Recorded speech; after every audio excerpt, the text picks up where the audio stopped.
What a fantastic morning and great sector. Actually, just yesterday on the plane in the New York Financial Times, I read about the build-to-rent sector and how it's going gangbusters. It's already a $2 trillion industry, according to them, and it's growing on a very fast trajectory. And that's not a surprise to me because everyone wants ease and no one wants to have to deal with the old school landlords, the agents in between, why isn't my tap working, when can I move in and out?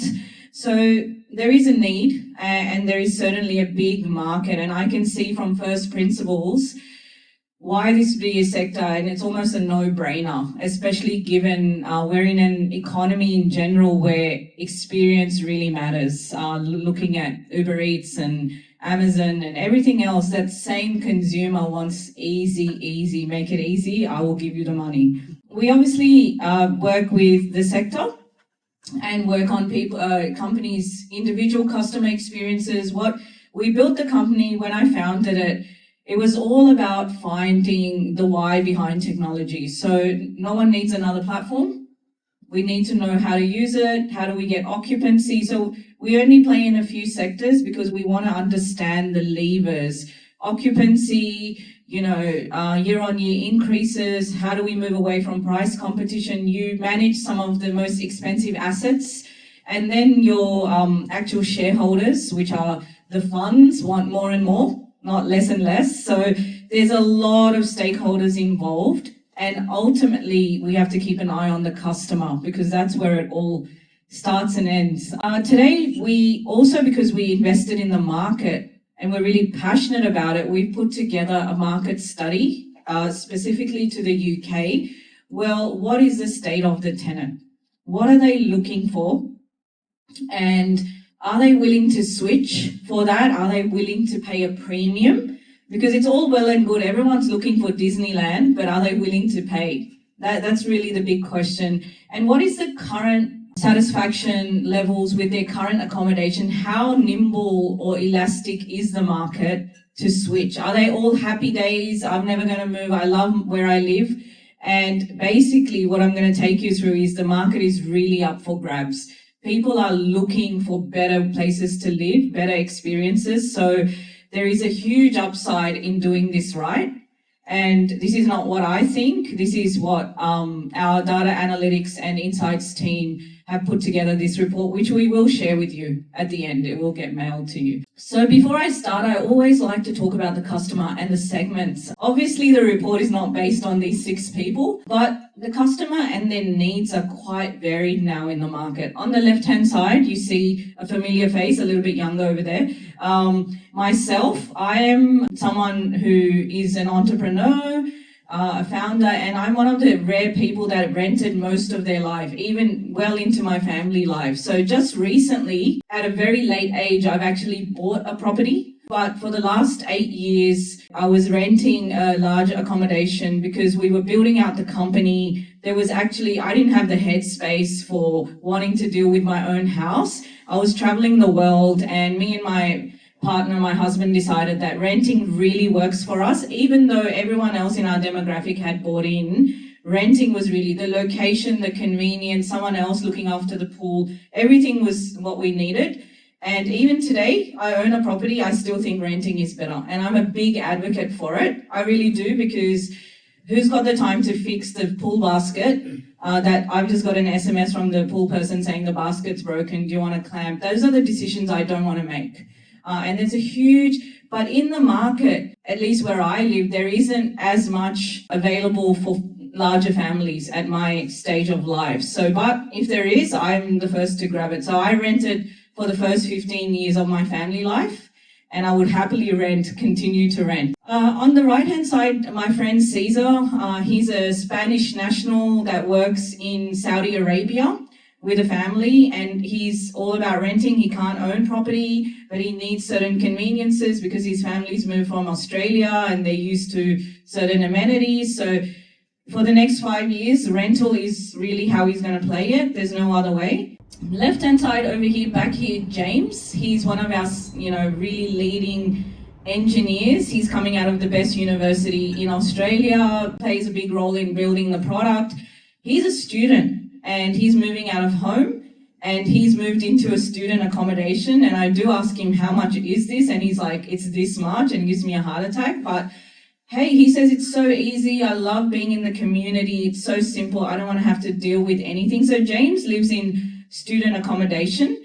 And Ben over here, he actually lives in a BTR property here in Nottingham and looking to move to London. So I ask him a lot of questions, why do you use that? Why don't you just go to traditional rental? I used to live in London near Marble Arch and I used to rent, but it was so hard as an Aussie landing and trying to find rental property in a good location, not knowing what the price and how do we deal with a landlord I never actually met and looked a bit dodgy the way he was interacting with me, but the property was amazing, right opposite Hyde Park. But you can see even in 5 or 6 people, there is such different needs and all of them are renting, and there is a big market, a psychographic that is changing, and the market is certainly open to understanding what are the needs and how do we get there. So the report isn't based on these 6 people, but from first principles, even if you look around, there is very different rental needs and the tenants are in all sorts of age groups. Gone are the days where you think that only the very young who can't afford a house want to rent.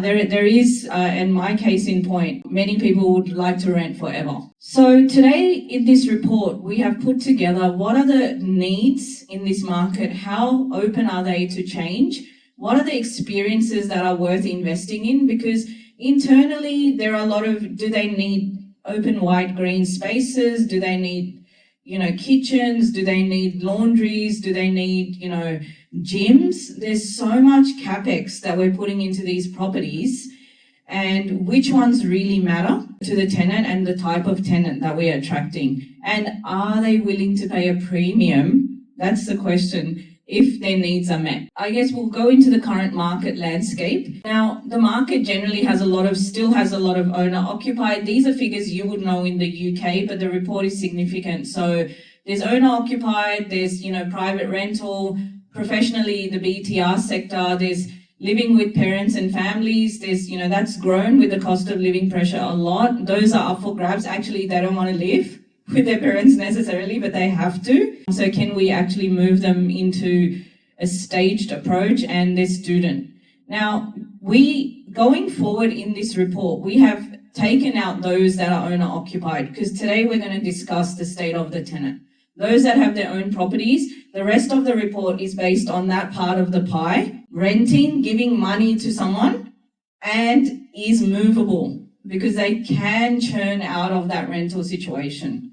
And we know the laws are getting in favor of the tenant being able to churn out. So it's game on, really. It's like the old days of mobile phones when you didn't have mobile number portability, you couldn't really leave your plans. Today, it's just open warfare. You can get someone on one phone, then the other, change plans, come in and out. And the customer has also become savvy.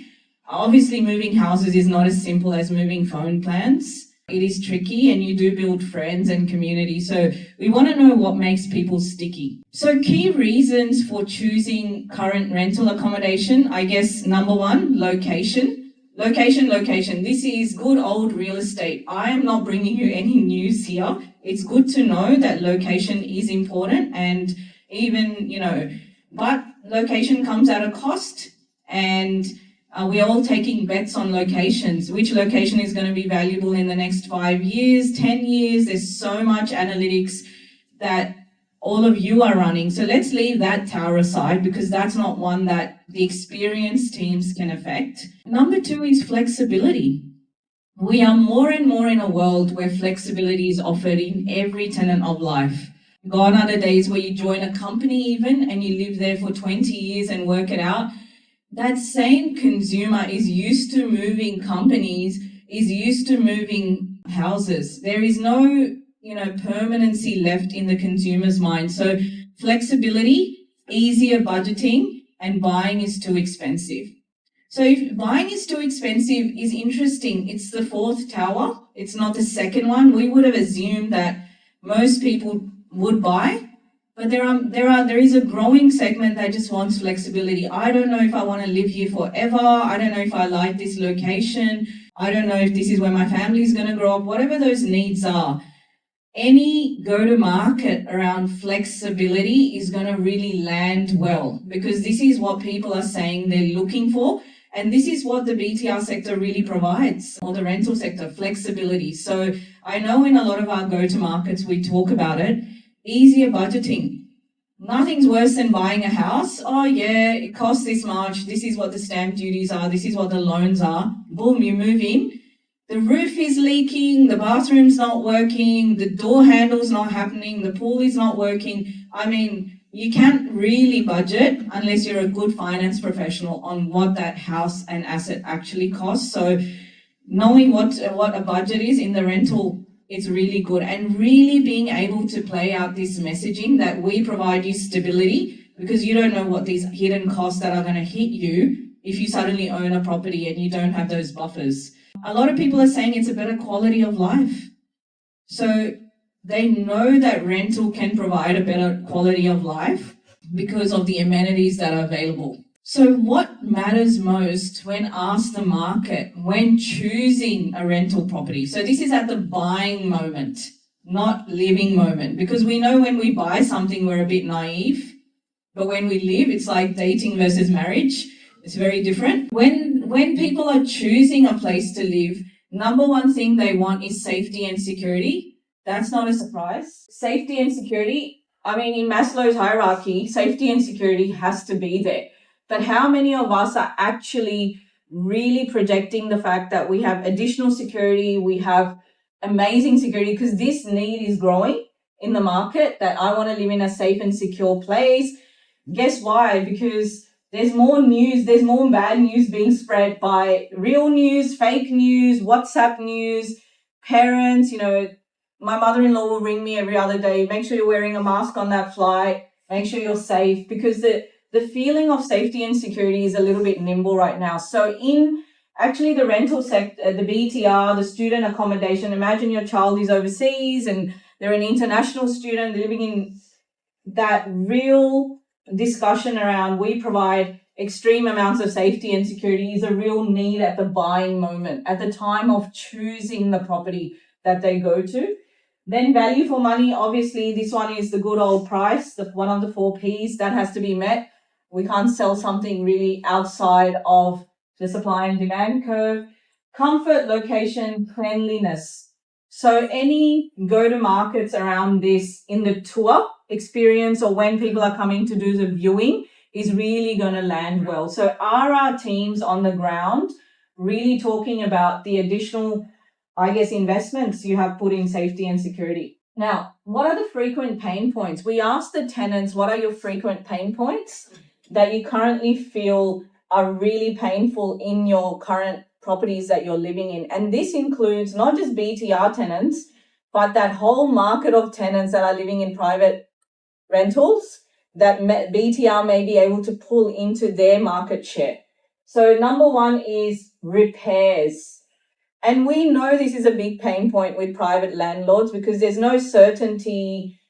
You're going through an agent, you may be going direct. That landlord maybe have no capital to make that repair. We don't know timelines. So here we asked, the market, well, what is your 35% or more said repairs is a big concern. That means there's a huge opportunity in the market to talk about the fact that we take away or we guarantee an SLA on repair because they're saying this is a current big pain point. Rental increases, unclear fees, this is a big pain point. Cleanliness of shared areas is a big pain point. So how do we make some of these promises in order to grab that really large market share of private rental that is not able to provide this pain relief? Another one is highly experienced, noise control, internet reliability. Working from home, we also work in flex space sector where we're releasing a report on, well, what does the office worker want? Because they've had an existential crisis over the last sort of 5 years. No one wants to come into work. Their biggest competition is the home, not the other flexi space provider, because people can work from home, right? But at home, we've got this triangle going on. And if there's no noise control and no internet, actually, I can't work from home. It's a big problem. I'm on Zoom meetings. My boss is getting angry, like, come back into the office. So any investment or even perception of investment or perception driving of internet reliability and noise control is going to land well, because there's a lot of pain in the market in that place right now. And the others, you can share the report. There's not as much pain in, study workspaces, parcel room deliveries. People are more or less okay with what is being delivered on that front. So these are some of the choices we're making. Now, some things are pain factors and some things are churn factors. So, when we ask the market, well, this is painful, but will you move? Will you churn because of this? Which pain is painful enough to actually, for you to start dating or viewing or seeing another option? And the top three, so rent increases, okay, that's, supply, demand, price. We know there is limited elasticity. There's elasticity people because there is more choice and people are more constrained in terms of cost of living. However, security at night and noise control. These are two factors that they've said will make them churn if they don't feel secure at night or if it's too noisy. So these are the non-negotiables in all our properties, according to the report. And and it is a significant study. It has about 97% confidence level, a very large sample. Not 100 people. I think it's closer to more than 1,000. So when you do the stats, it's very significant, covering all of the UK. Then you have some of these other things that when you put two of these together, if you have noise problems and internet reliability issues, they're going to churn. These are things that are churn factors right now. If you're increasing rent and you're running a customer feedback program that is telling you that there is noise problems or security issues, and then you go ahead and increase rent in the middle of that problem or in that asset, you're likely to churn. And that's what the data is showing. If you don't know and you're increasing, you're flying a little bit blind, which is fine. If those two are being met, let me say conversely as well, that you're not seeing much issues around noise, security, or internet, you could push the bar a bit and raise that rent because they will have some pain, but it's not churnable pain. So vice versa can be read as well, which is a commercial thing that we like to bring to the market. Makes them renew because we spend so much money acquiring a customer, especially in your sector. You've got to work with brokers. You've got to give them commission, weeks, months sometimes. You've got to do your own direct marketing. You've got to do indirect marketing. So acquiring a customer is expensive. The cost of acquisition continues to go up as competition enters the market. Now we've got ChatGPT searches and we've got to find new ways of showing up on those, especially in student accommodation where you're dealing with a consumer sometimes, which is not in the same country even. And you've got to pay international brokers and all of that. So why do tenants renew? Good location. Great. Well, you can't really change that. If you happen to get an asset in a good location, you're probably paying for it as well. And so there's cost involved. Fair price and simple bills. This is perception of fair price. How you drive that perception is really important. We are at par in the market because there could be a perception that managed rentals is expensive. Actually, the economies that are being gained in the market right now, that may not be the case, especially when you add the inconveniences, the additional internet bills and all of that. And simple bills. People want simplicity. They really do. If they feel at renewal that it was all a bit of mumbo jumbo and I felt a bit like uneasy with this invoicing, they may not renew. So they really value simplicity, safe and quiet, trustworthy management. Trustworthy management is a perception, as we know. How you drive that trust, communication plays a really big role. Transparent, simple communication. Now we're looking at locations. Where do we build the next asset? Is it worth it?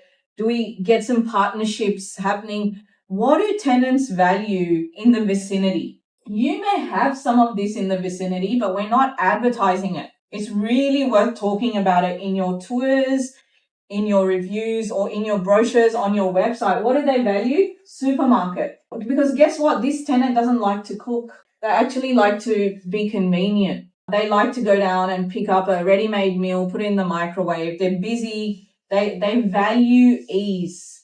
Okay, this person values ease. They're not trying to do everything, do it yourself.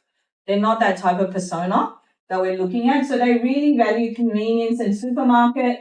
Obviously, public transport. I'm not telling you any rocket science over there. They do value public transport, but they do like green, well-lit. They like gyms nearby, safe routes at night.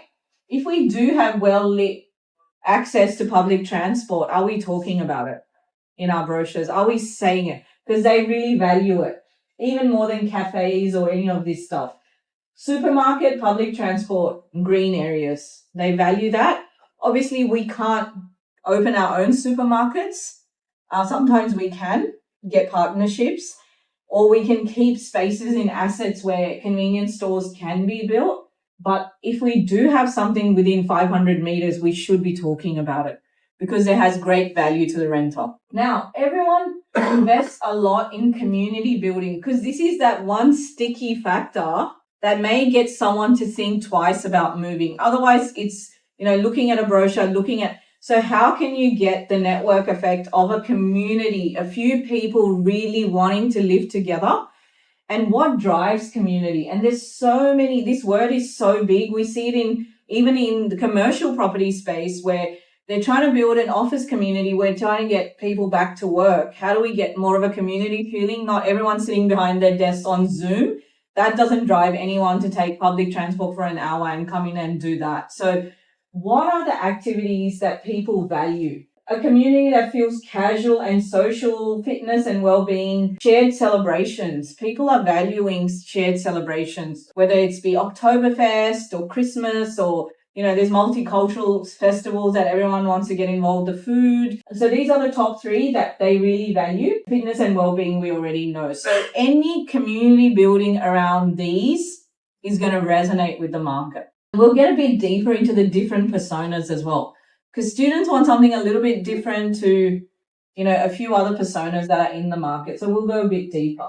I can't do a presentation without a 2x2, so forgive me. We need a 2x2 matrix in every presentation, but this is a really important one. So here, if you think about it, everything that is right-hand side is high priority for the tenant. They value it. It's priority for their life. And anything that is up, it's being delivered well in the market. On the green things over there, they're high priority for people and there is focus. They're sort of a little bit satisfied. The pink one, which is high priority, but they're not really satisfied with how it's being done in their current accommodation. If you think about it, cleanliness and maintenance, bathroom quality is still up for grabs. It's really important to people, but they're not fully 100% happy with how it's being done in their current environment. So if we do have amazing cleanliness services, we do it 3 times a day, we have the best cleaners in the industry, we have robots cleaning our spaces, Autobots, I've seen it a lot around London right now in apart hotels, one of the ones we're staying in right now. There's a robot that's always standing outside my room. The place is, I was like, what is this? But then the hotel is really spotless. So they're really sending me a message that we're not counting on. I think it's more a perception as well that we've gone through a place where we don't have personnel in the market with people doing sick leave, not turning up, cleanliness. That's not good enough in a hotel now or even a BTR to say, sorry, the staff are not in. That's why everything sucks today. The technology being used is different. Bathroom quality. And then what's not being managed also very closely is noise control. People are wanting noise control. They're living in a world where Apple has delivered to them noise control. They know it's possible. It's not like, let's put up with it. They're wearing cancelling headphones. They're paying 800 quid or 300 quid for noise cancelling. And the latest headphones are crazy price, but you'll see people walking around. So noise cancellation, when you look across industries, is really important. That same consumer is not the different consumer that is investing in noise cancellation. They want to have peace and quiet. And in shared spaces, not just their own internal houses, what do they value?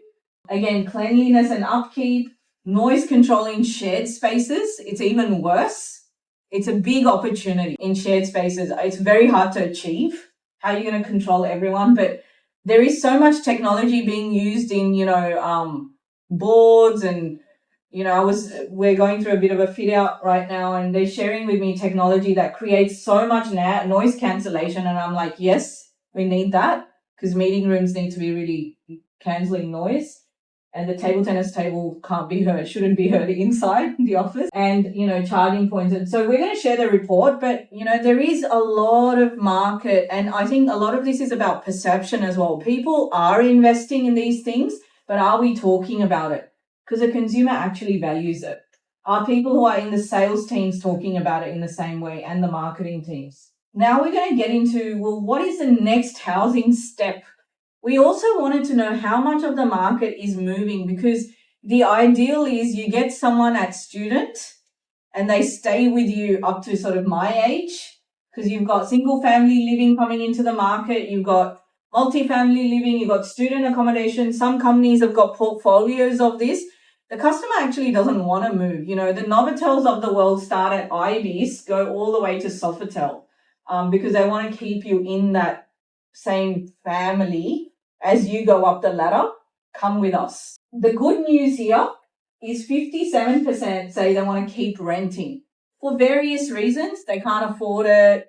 It's easier, it's convenient. But we wanted to know, well, is everyone, as soon as interest rates go down and, there is more supply, are they just all going to jump and buy property? No.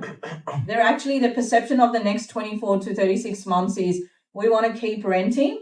You've got a segment that they want to start renting, move away from family, and then 10% that are not sure. So there's a lot of room for us to convince them on how this is a good lifestyle choice. And about 26% are considering buying something.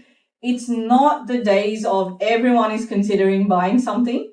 Not even 50% of the market is considering moving away from renting. It's only a quarter. And whether those quarter can actually do it or not, and when they can do it. The rest are not even, it's not on their radar. So great news for everyone in rental. Basically, we can have a longer lifetime value. They're not looking to churn because they're going to buy. And this is what we want to sense check as well in this report.